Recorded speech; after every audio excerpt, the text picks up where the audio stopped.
দেখেন আমাদের ঈদুল সাহেব একা একা কিভাবে গোসল করছে। হ্যাঁ দেখছেন দেখছেন দেখছেন এটা হ্যাঁ কে বাবা হ্যাঁ দেখে দিচ্ছে দেখে দিচ্ছে হ্যাঁ এক বালতি পানি শেষ একা একাই শেষ। হ্যাঁ দেখেন দেখেন এটা কোনো কথা কথা।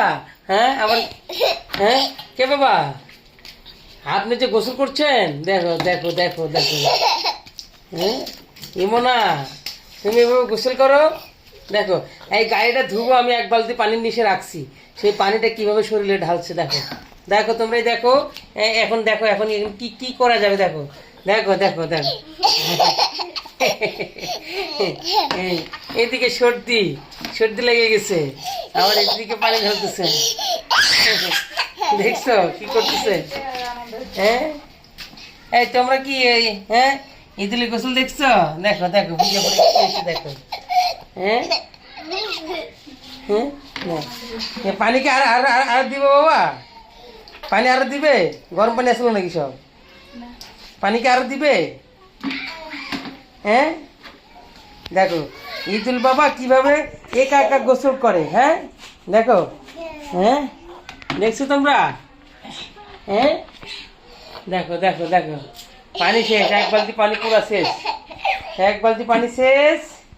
হ্যাঁ আসলে প্রচণ্ড গরম পড়ছে তো বাচ্চা যে এইটা করতেছে তাতে তাকে বাধা দেয় কিভাবে, বাধা দেওয়াটা আসলে খুবই কষ্ট। গরম এমন পরিমাণে এত গরম পড়ছে গরমে একবারে শরীর পুরো ভিজে যাচ্ছে। হ্যাঁ সবাই গরমের মধ্যে অতিষ্ঠ, সে ভালো লাগছে যার কারণে সে এইভাবে গোসল করছে, ভালো না লাগলে তো সে এভাবে গোসল করতো না। যাক যদিও তার সর্দি হয়েছে, সর্দি আর বয়স অনেক বেশি, সর্দি এখন আশা করা যায় যেভাবে গোসল করছে সর্দি নরম হয়ে সব বের হয়ে যাবে, ঠিক না? তাতে শরীরের জন্য ভালোই হবে। হ্যাঁ আচ্ছা বাবা পড়ে যাবেন সাবধানে সাবধানে রে সাবধানে সাবধানে। আর পানি নাই তারপরেও যেটুকু আছে ওটুকু দিয়েই করছে।